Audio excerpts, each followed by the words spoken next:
Hello students, welcome to this second part of the video lecture, The Summer of the Beautiful White Horse, class 11th.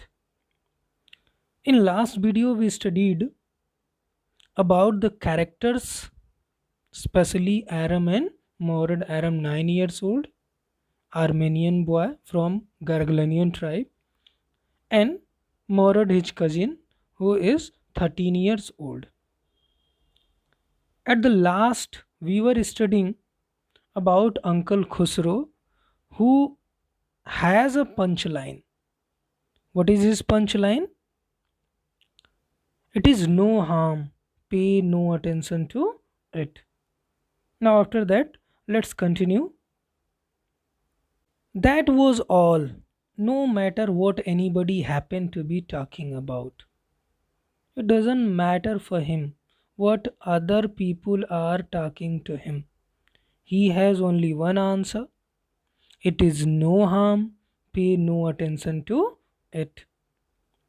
Once it was his own son Arak running 8 blocks to the barber shop where his father was having his mustache trimmed to tell him their house was on fire. A very interesting incident happened one day while he was getting his mustache trimmed at the barber shop. His son Arak. What is the name of his son? Arak. Arak came running to Uncle Khosrow for what? Because their house was on fire. Now, interestingly, what does he say? Let's see. This man Khosrow sat up in the chair and rode. While he was getting his mustache trimmed, stood up in his chair and rode. It is no harm, pay no attention to it. You can imagine what a kind of insane person he was.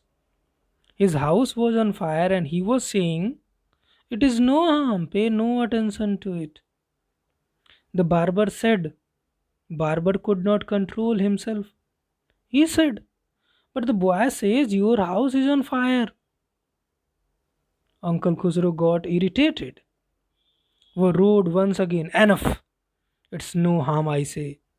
He said, don't worry, it is no harm, pay no attention to it. So, such is the character Uncle Khosrow. My cousin Morad was considered the natural descendant of this man, and we have talked about it in last chapter. Natural descendant. He was next to Uncle Khusro. Morad was next to Uncle Khusro in the streak, in the line of inheritance. Although Morad's father was Jorab. What is the name of Morad's father? Jorab, who was a practical and nothing else, who was a practical man and did nothing. That is how it was in our tribe. So, it was clearly visible in Armenian tribe. What was visible? The son was not getting the qualities of father. A man could be the father of his son's flesh, like Jorab. Jorab could be the father of Morad biologically, but his interest, his qualities are quite different in comparison of Jorab. But that did not mean that he was also the father of his spirit. So spiritually, mentally, he was different than his father. The distribution of the various kinds of spirit of our tribe had been from the beginning. It has been from the beginning itself, from ancient time itself. Capricious, inconsistent changes of mood. It has been there in Armenian tribe. People belonging to Armenian tribe, basically these two, Uncle Khusro and Morad, inconsistent change of mood. Their mood is inconsistent. When it will change, no one knows. And vagrant, homeless as well. So it has been there in Armenian tribe. We rode and my cousin Morad sang. So here once again at present, now he was at this time he was telling, Aram was telling the story of Uncle Khosrow. They were riding the same moment. We rode and my cousin Morad sang. They were riding the horse and Morad was singing, actually roaring, as he tells. For all anybody knew, we were still in the old country. For all anybody knew, we are still in the old country. Where we were? In the old country. Where, at least according to some of our neighbors, we belonged. We belong to a very old place, old country place, village area.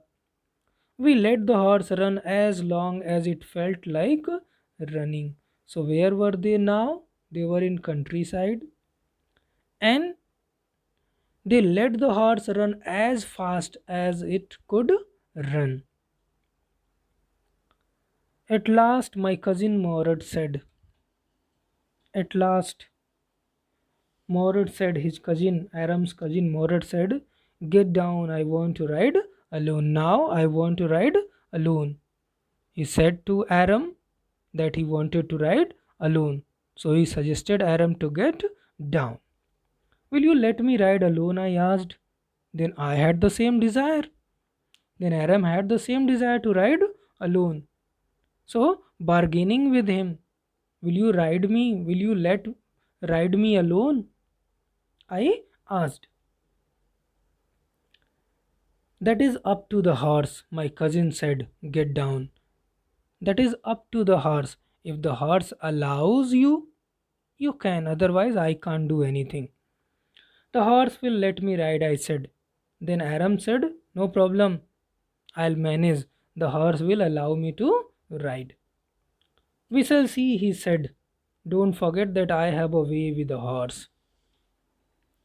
Morad said, don't forget, I have a way with horse. Actually, he has a way with all the animals.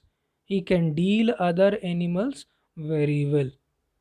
He is very well. He is skilled in dealing animals, whether it's a dog, horse, or any other animal. That is why he said, don't forget that I have a way with a horse. That he had a way with a horse. He was skilled in dealing with horse. Well, I said, anyway, you have with a horse, I have also.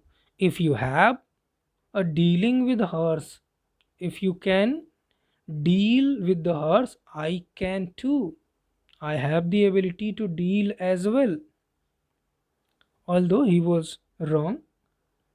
For the sake of your safety, he said, let's hope so. Get down. I am telling you, Morad says, I am telling you for the sake of your safety. It is for your safety. Let us hope so. Let's hope so. You will be able to ride. Get down now. All right, I said, but remember you have got to let me try to ride alone. Remember your promise. You have promised me to let me ride the horse alone.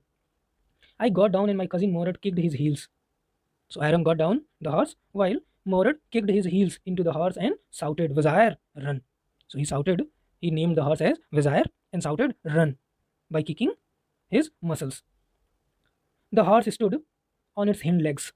The horse stood on its back legs, snorted, breathed heavily, and burst into a fury of speed. Fury with anger. It seemed that he was angry and running.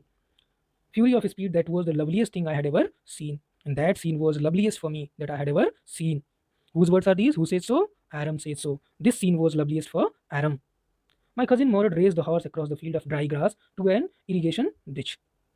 While Morad was riding the horse, Aram was looking intently at the horse.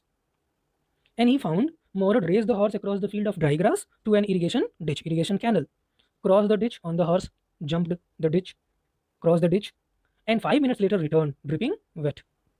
And when he returned after 5 minutes, he was dripping wet. He was wet. The sun was coming up. Now, the sun was coming up. The sun was coming out. Now it's my turn to ride, I said. Aram said, now it was his turn. My cousin Morad got up the horse. Ride, he said. No problem. Go ahead. He got up the horse and said, go ahead. I leaped to the back of the horse. So what Aram did, Aram leaped to the I leaped to the back of the horse. Aram leaped to the back of the horse and for a moment knew the most awful fear imaginable. And at that time he experienced most awful fear imaginable. He imagined most awful fear. He was afraid at the time. The horse did not move, unlike he expected. The horse did not move, kick into his muscles. So Morad said, kick into his muscles. What are you waiting for? Hurry up, kick into his muscles. We have got to take him back before everybody in the world is up and about. We have to keep him safe. We have to conceal him before anybody knows about it. I kicked into the muscles of the horse. Once again, it reared, as you can see in the picture. It reared and snorted. Once again, it snorted, breathed out. Then it began to run. It started running. I didn't know what to do. Then, after, I didn't know because I had never any experience about horse riding. So, I did not know what to do next. Instead of running across the field to the irrigation ditch, the horse ran down the road. Instead of going into field, it came to the road. The horse came to the road, to the vineyard, and entered into the vineyard, grape yard of Dikran Halabian. So this is the name of the farmer, where it began to leap over vines. It started leaping, jumping over the vines and destroying it. The horse leaped over 7 vines before I fell.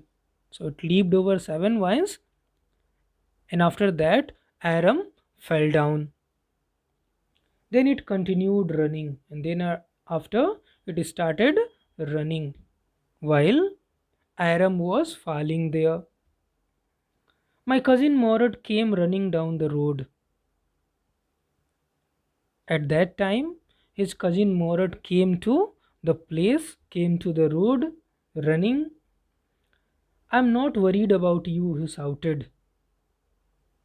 And he shouted, giving him shock. I'm not worried about you.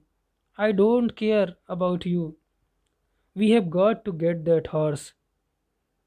But I am careful about the horse. You go this way and I'll go this way. He told Aram to go another way, and he himself went to the other way. If you come upon him, be kindly. I'll be near. And advised Aram, if you get across, if you come across that horse, be kindly. I'm coming, I'll be there. I continued down the road, and my cousin Morad went across the field toward the irrigation ditch. I continued. I was running on the road, I was moving on the road, and my cousin Morad went across the field toward the irrigation ditch. While my cousin, while Morad was searching him in the irrigation ditch in the field. It took him half an hour to find the horse and bring him back. So it took Morad half an hour to find the horse and bring him back. All right, he said, jump on. The whole world is awake now. He said, all right, that is enough. Now the whole world is awake. Let's go. What will we do? I said. Now what will we do? What are we going to do? Well, he said, we'll either take him back or hide him until tomorrow morning. We have two options. Morad said we have two options. We'll either take him back or hide him until tomorrow morning. We can do one of these two things, either return the horse or conceal the horse. He didn't sound worried, and I knew he would hide him and not take him back. So Aram understood, feeling the situation and the mind of Morad, that he was not going to return the horse. He was going to hide the horse. Not for a while, at any rate. At any cost, he was not going to return the horse. Where will we hide him? I said. So simply I asked for the hiding option. Where will we hide him? I knew very well he was not going to return, so I asked, where will we hide him? Where were they going to hide the horse? He said, Morad said, I know a place. How long ago did you steal this horse? I said. Then Aram asked a question. Will you tell me how long ago did you steal this horse? Since how many days you are riding this horse? Since how many days you have this horse? It suddenly dawned on me that he had been taking these early morning rides for some time and had come for me this morning only because he knew how much I longed to ride. It suddenly appeared to me. It suddenly came to my mind. He had been riding the horse for some time, and only for this morning he came to me to remind me to take me to ride a horse, because he knew very well I wanted, I had a longing for horse riding. Now, last two lines in this video. Who said anything about stealing a horse? He said. Morad said, did I say you anything about stealing a horse?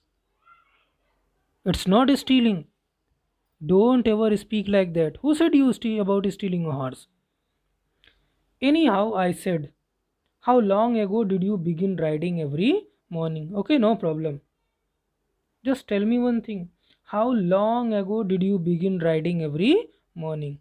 If you don't want me to answer the first question, then answer me the second question. How long ago did you begin riding every morning? The intention was same. The answer would be same. What happens next will continue in third part. Till then, bye bye.